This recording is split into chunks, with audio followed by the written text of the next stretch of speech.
माझ्या आयुष्यात नेहमी काही गोष्टी अशा घडतात, ज्याचा आपण कधी विचारही केलेला नसतो. मी राहुल, एक साधासुधा मुलगा. माझ्या मित्राचे नाव समीर. समीर आणि माझी मैत्री अगदी शाळेपासूनची. त्यामुळे त्याचे घर माझ्यासाठी स्वतःच्या घरासारखेच होते. आठवड्यातून 4 ते 5 वेळा तरी मी त्या घरी जायचो. तिथे जाणे, गप्पा मारणे, त्याच्यासोबत वेळ घालवणे हा माझ्या रोजच्या आयुष्याचा एक भाग बनला होता. पण समीरच्या घरी जाण्याचे आणखी एक कारण होते. त्याची आई, लताबाई. लताबाई दिसायला अत्यंत सुंदर होत्या. वय 35च्या आसपास असेल, पण त्यांना पाहून कोणीही त्यांच्या वयाचा अंदाज लावू शकत नव्हते.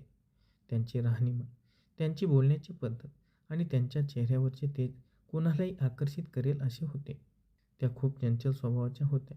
घरात त्या नेहमी हसतमुख असायच्या. सतत काही ना काही काम करत असताना गुणगुणायच्या. त्यांच्या या चंचल आणि जिवंत स्वभावामुळे घरातील वातावरण नेहमी प्रसन्न असायचे. मी जेव्हा जेव्हा त्यांच्या घरी जायचो, तेव्हा त्या माझे स्वागत अगदी आपुलकीने करायच्या. "अरे राहुल, आलास का? बस ना, मी तुझ्यासाठी छान चहा बनवते," अशी त्या नेहमी प्रेमाने म्हणायच्या. सुरुवातीला मला त्यांच्याबद्दल फक्त एक आदर आणि आपुलकी होती. त्या माझ्या मित्राच्या आई होत्या, त्यामुळे मी त्यांच्याशी नेहमी आदरानेच बोलायचो. पण हळूहळू मला जाणवू लागले की त्यांचे माझ्याकडे पाहण्याचे दृष्टिकोन काही वेगळेच होते. कधी-कधी बोलताना त्या माझ्या अगदी जवळ येऊन उभ्या राहायच्या. चहाचा कप हातात देताना त्यांचा हात माझ्या हाताला स्पर्श करायचा. तो स्पर्श साधा नसायचा. त्यात एक वेगळीच ऊब आणि भावना असायची. मी अनेकदा या गोष्टीकडे दुर्लक्ष करण्याचा प्रयत्न केला. मनात विचार यायचा, "राहुल, तू भलतेच काहीतरी विचार करतोस. त्या समीरच्या आई आहेत. तुझ्याबद्दल त्यांच्या मनात फक्त माया असेल." पण काही प्रसंग असे घडायचे की मला स्वतःच्याच विचारांवर शंका यायला लागली. एकदा दुपारी मी समीरला भेटायला त्याच्या घरी गेलो होतो. समीर घरात नव्हता. तो काही कामानिमित्त बाहेर गेला होता. मी बाहेरच्या हॉलमध्ये बसलो होतो. लताबाई किचनमध्ये काम करत होत्या. त्या बाहेर आल्या आणि त्याच्या शेजारी आणि माझ्या शेजारी सोफ्यावर बसल्या. त्यांच्या अंगावरची साडी आणि त्यांचा सुगंध मला स्पष्टपणे जाणवत होता. "राहुल, समीर यायला अजून अर्धा तास लागेल. तू कंटाळलास का?" त्यांनी एकदम हळुवार आवाजात विचारले. "नाही काकू, काही हरकत नाही. मी वाट बघतो," मी थोडे चाचरत उत्तर दिले. त्यांनी माझ्याकडे पाहिले आणि एक छानसे स्मित हास्य केले. "तू खूप गुणी मुलगा आहेस राहुल. समीर नशीबवान आहे की त्याला तुझ्यासारखा मित्र मिळाला आणि मीही नशीबवान आहे की तू रोज आमच्या घरी येतोस." त्यांच्या या वाक्यात एक वेगळाच अर्थ लपलेला होता. त्यांनी असा शब्दप्रयोग का केला हे मला समजले नाही. मी फक्त मान हलवली आणि खाली पाहू लागलो. त्या माझ्याकडेच बघत होत्या. त्यांच्या नजरेत एक वेगळी चमक होती, जी मी पूर्वी कधीच पाहिली नव्हती. त्या दिवशी समीर आल्यानंतर मी त्याच्याशी नेहमीसारखं बोललो, पण माझे लक्ष मात्र वारंवार लताबाईकडे जात होते. त्या किचनमधून माझ्याकडे बघून मंद हसत होत्या. त्या रात्री मला उशिरापर्यंत झोप आली नाही. लताबाईंचा तो चेहरा, त्यांचा स्पर्श आणि त्यांचा तो गोड आवाज माझ्या मनात घुमत होता. माझ्या मनात एक विचित्र भावनिक संघर्ष सुरू झाला होता. एका बाजूला समीरसोबतची माझी निष्पाप मैत्री होती आणि दुसऱ्या बाजूला लताबाईबद्दल माझ्या मनात निर्माण होणारे ते एक गूढ आकर्षण. मला माहीत होते की हे चुकीचं असू शकते, पण मनावर कोणाचे नियंत्रण असते का? दिवस जात होते तसं तसं लताबाईचे वागणे अधिकच मोकळे होत गेले. जेव्हा समीर घरात नसायचा, तेव्हा त्या माझ्याशी अधिक वेळ गप्पा मारायच्या. त्यांच्या बोलण्यात आता एक वेगळाच रोमांच आणि जवळीक जाणवू लागली होती. त्या त्यांच्या वैयक्तिक आयुष्याबद्दल, त्यांच्या एकटेपणाबद्दल माझ्याशी बोलू लागल्या होत्या. "राहुल, घरात सगळे असतात, पण तरीही मला कधी-कधी खूप एकटे वाटते." एका संध्याकाळी त्या मला म्हणाल्या होत्या. त्यांच्या डोळ्यात एक अनामिक हुरहूर होती. "काकू, तुम्ही असं का म्हणता?" मी सहानुभूतीने विचारले. "तुला नाही समजणार राहुल. काही गोष्टी समजण्यासाठी मन तितकं संवेदनशील असावं लागतं, जसं तुझं आहे." त्यांनी माझा हात हातात घेत म्हटले. त्यांच्या त्या स्पर्शाने माझ्या अंगावर एक वेगळाच काटा आला. मनात भीती होती, पण त्याचवेळी एक अनाकलीने सुखही जाणवत होते. लताबाईंची ही चंचल बाजू मला एका वेगळ्या जगात घेऊन जात होती. मला समजून चुकले होते की आता आपल्या दोघांमधील हे नाते फक्त एका मित्राच्या आईचे उरलेले नाही. यात काहीतरी मोठे, काहीतरी तीव्र आणि भावूक वादळ शमत होते, जे लवकरच बाहेर येणार होते. पण येणाऱ्या त्या एका दिवसाने माझे संपूर्ण आयुष्य बदलून टाकणारे होते. याची मला अजिबात कल्पना नव्हती. तो दिवस कसा आला आणि त्या बंद खोलीत काय घडले या विचारानेच माझा श्वास रोखला जात होता. त्या दिवसाच्या घटनेनंतर माझ्या आणि लताबाईंच्या नात्यात एक वेगळाच ताण निर्माण झाला होता. तो ताण नकारात्मक नव्हता, तर त्यात एक प्रकारची गुप्त उत्सुकता होती. मी जेव्हा जेव्हा समीरच्या घरी जायचो तेव्हा माझी नजर नकळत लताबाईंना शोधायची. त्याही माझ्याकडे एका विशेष नजरेने बघायच्या, ज्यात एक गुपित दडलेलं असायचं. तो शनिवारचा दिवस होता. समीरने मला फोन करून त्याच्या घरी बोलावले होते. राहुल, घरी ये ना, आपण काहीतरी गेम खेळू किंवा मूव्ही बघू, तो म्हणाला. मी नेहमीप्रमाणे त्याच्या घरी पोहोचलो. आम्ही दोघे हॉलमध्ये बसून गप्पा मारत होतो. तितक्यात लताबाई तिथून निघाल्या. त्यांनी छानशी सुती साडी नेसली होती, केस मोकळे सोडले होते आणि चेहऱ्यावर तेच परिचित चंचल हास्य होतं. चहा करू का दोघांसाठी, त्यांनी गोड आवाजात विचारलं. हो आई, प्लीज, समीर म्हणाला. त्या किचनमध्ये गेल्या. थोड्या वेळाने समीरला फोन आला. त्याच्या दुसऱ्या एका मित्राचा फोन होता आणि त्याला काही तातडीच्या कामासाठी बाहेर जावे लागणार होते. राहुल, मला अर्ध्या तासासाठी बाहेर जावे लागते. आई घरी आहे, तू बस तोपर्यंत, मी लगेच येतो, समीर घाईघाईत म्हणाला आणि जॅकेट घालून बाहेर निघून गेला. घरात आता फक्त मी आणि लताबाई होतो. अचानक वातावरणात एक शांतता पसरली. माझे हृदय वेगाने धडधडू लागले. मी सोफ्यावर एकटाच बसून राहिलो आणि टी व्हीकडे बघण्याचे नाटक करू लागलो. काही मिनिटातच लताबाई हातात चहाचे 2 कप घेऊन बाहेर आल्या. त्यांनी समीर तिथे नाही हे पाहिले. समीर कुठे गेला राहुल, त्यांनी विचारले. तो तो त्याला काही काम होतं, 10-15 मिनिटात येतो म्हणाला, मी खाली बघत उत्तर दिले. त्यांनी चहाचा ट्रे टी व्ही युनिटवर ठेवला.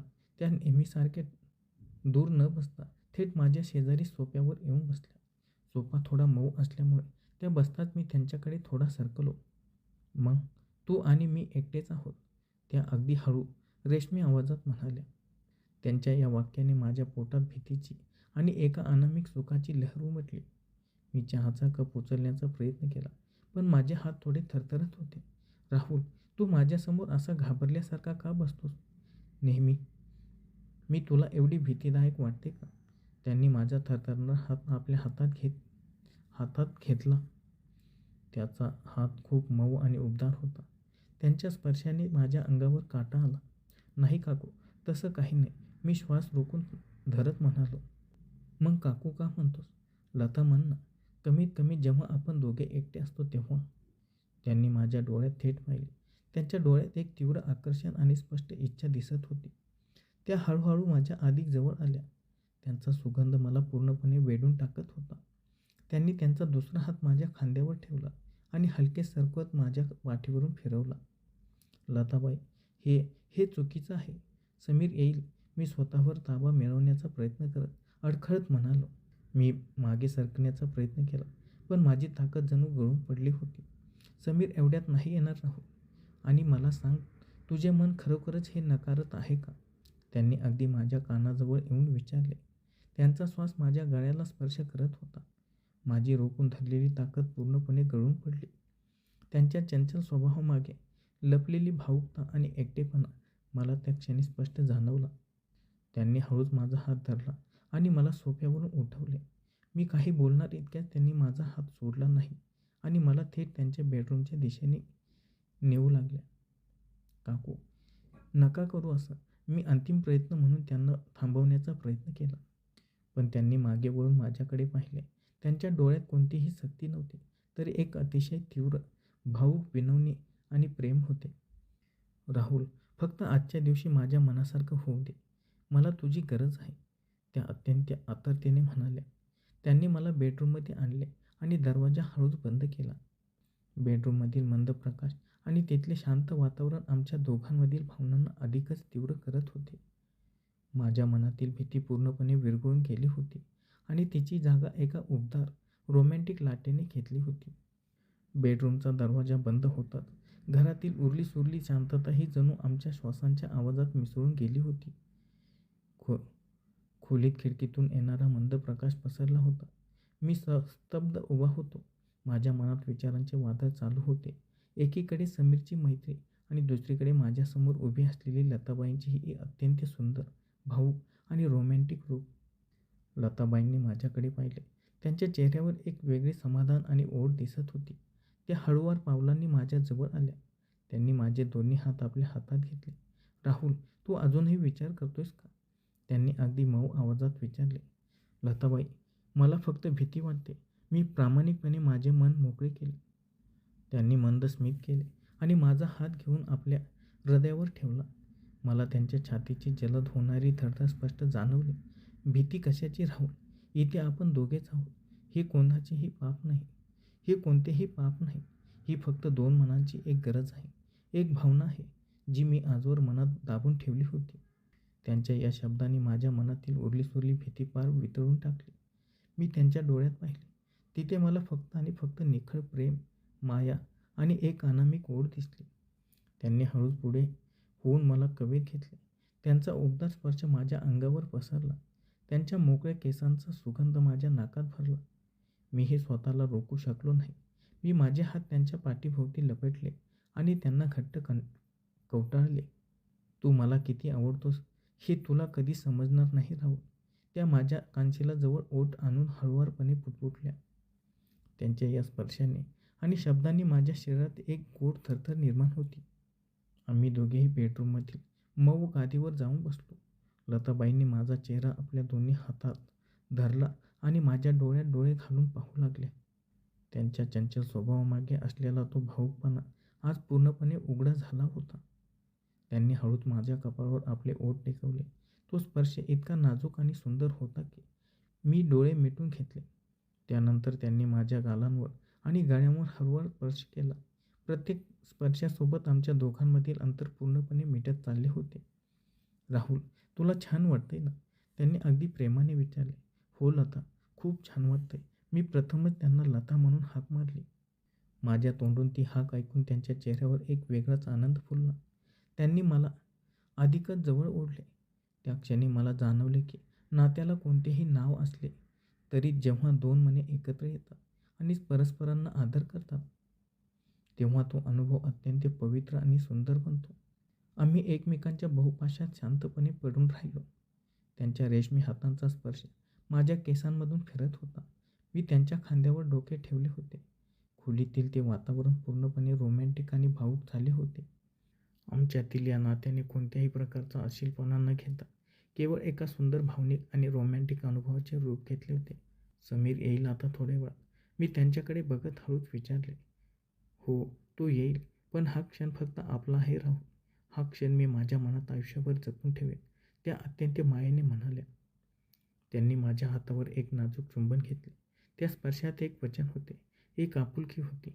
मला वाटले की आयुष्यात काही क्षण असे येतात जे आपल्याला एका वेगळ्या जगात घेऊन जातात. लताबाईंच्या त्या उबदार सहवासाने मला एक नवीन भावनिक अनुभूती दिली होती. आम्ही काही वेळ तसेच एकमेकांच्या सहवासात शांत बसून राहिलो, त्या सुंदर क्षणाचा अनुभव घेत. बेडरूममधील ते मंद वातावरण आणि आमच्या श्वासांची ती हळूवार लय, तो क्षण जणू तिथेच थांबला होता. लताबाईंच्या बहुपाशात मला एक वेगळा शांत आणि रोमॅन्टिक अनुभव मिळत होता. माझ्या मनातील सर्व शंका, भीती आणि विचारांचे वादळ आता पूर्णपणे शांत झाले होते. त्यांनी हळूच माझे डोके आपल्या मांडीवर ठेवले आणि माझ्या केसांतून आपली मऊ बोटे फिरू लागल्या. तो स्पर्श इतका आरामदायी आणि आपुलकीचा होता की मला सर्व जगाचा विसर पडला होता. राहुल, त्यांनी अगदी हळूवार आवाजात माझी हाक मारली. हो लता, मी त्यांच्याकडे पाहत उत्तर दिले. आज जे काही घडले त्याबद्दल तुझ्या मनात माझ्याबद्दल काही वाईट विचार तर नाही ना येणार? त्यांच्या डोळ्यात अचानक एक भीती आणि शंका दिसली. त्यांना वाटत होते की मी कदाचित त्यांना चुकीचे समजेन. मी लगेच उठून बसलो आणि त्यांचे दोन्ही हात माझ्या हातात घेतले. अजिबात नाही लता. उलट मला समजले की प्रत्येक माणसाच्या मनात काही भावना असतात ज्यांना कधी कधी व्यक्त व्हायला एक सुरक्षित आणि विश्वासाची जागा लागते. मला आनंद आहे की तो विश्वास तुम्ही माझ्यावर दाखवला. माझे हे शब्द ऐकून त्यांच्या डोळ्यात पाणी आले, पण ते आनंदाचे अश्रू होते. त्यांनी मला पुन्हा एकदा घट्ट मिठी मारली. तू खूप समजूतदार आहेस राहुल. मला नेहमी तुझ्याकडून हीच आपुलकी हवी होती. त्या क्षणी मला जाणवले की हे नाते फक्त शारीरिक आकर्षणापुरते मर्यादित नव्हते. यात एका एकट्या पडलेल्या मनाची तीव्र भावनिक गरज होती. आम्ही काही मिनिटे तसेच एकमेकांच्या सहवासात शांत बसून राहिलो. तितक्यात बाहेरचा मुख्य दरवाजाची कडी वाजल्याचा आवाज आला. समीर परत आला होता. त्या आवाजाने आम्ही दोघेही भानावर आलो. लताबाईंनी पटकन आपली साडी आणि केस व्यवस्थित केले. मीही स्वतःला सावरले. त्यांनी माझ्याकडे पाहिले आणि एक गोड चंचल स्मित हास्य केले. ते स्मित हास्य ज्याने मला पहिल्या दिवशी आकर्षित केले होते, पण आता त्यात एक वेगळी जवळीक होती. तू बाहेर जा, मी चहा घेऊन येते, त्या हळूच म्हणाल्या आणि त्यांनी माझ्या गालावर एक नाजूक गोड स्पर्श केला. मी बेडमधून बाहेर आलो आणि हॉलमध्ये सोफ्यावर जाऊन बसलो. काही क्षणातच समीर आत आला. अरे राहुल, सॉरी यार, मला जरा जास्तच वेळ लागला. तू कंटाळला नाहीस ना? समीरने घाईघाईत विचारले. नाही रे, मुळीच नाही. मी बसलोच होतो चहाची वाट पाहत. मी शक्य तितक्या सामान्य आवाजात उत्तर दिले. तितक्यात लताबाई हातात गरम चहाचे कप घेऊन बाहेर आल्या. त्यांनी चहाचा कप समीरला दिला आणि नंतर मला दिला. चहाचा कप माझ्या हातात देताना त्यांनी अगदी हळूच माझ्या हाताला स्पर्श केला आणि माझ्या डोळ्यात पाहिले. त्या स्पर्शात आणि नजरेत एक गुपित दडले होते. एक असे गुपित जे फक्त आमच्या दोघांच्याच मनात जतन राहणार होते. घे राहुल, चहा घे. आज जरा वेगळा बनवला आहे. तुला नक्की आवडेल, त्या मंद हसत म्हणाल्या. हो काकू, नक्कीच. मी हसून चहाचा घोट घेतला. तो चहा खरोखरच नेहमीपेक्षा अधिक गोड आणि उबदार वाटत होता. त्या दिवशी संध्याकाळी मी जेव्हा घरी परतलो, तेव्हा माझे मन एका वेगळ्याच विचारात गुंतले होते. आयुष्यात कधी अशा अनपेक्षित गोष्टी घडतात, ज्या आपल्याला नात्यांचे एक नवीन आणि वेगळे रूप दाखवतात. लताबाई आणि माझ्या मनातील हे नाते कोणत्याही चौकटीत बसणारे नव्हते, पण त्यात एक निखळ भावना, रोमांस आणि एकमेकाबद्दलचा आदर होता. त्यानंतरच्या दिवसानंतरही मी नेहमीप्रमाणे समीरच्या घरी जात राहिलो. समीरसाठी मी अजूनही त्याचा चांगला मित्रच होतो, पण लताबाईंसाठी मी त्यांच्या आयुष्यातील ते सुंदर आणि भावूक क्षण होतो, ज्याने त्यांच्या एकटेपणाला प्रेमाची ओढ दिली होती. आम्ही दोघांनीही त्या नात्यांची मर्यादा ओळखली होती.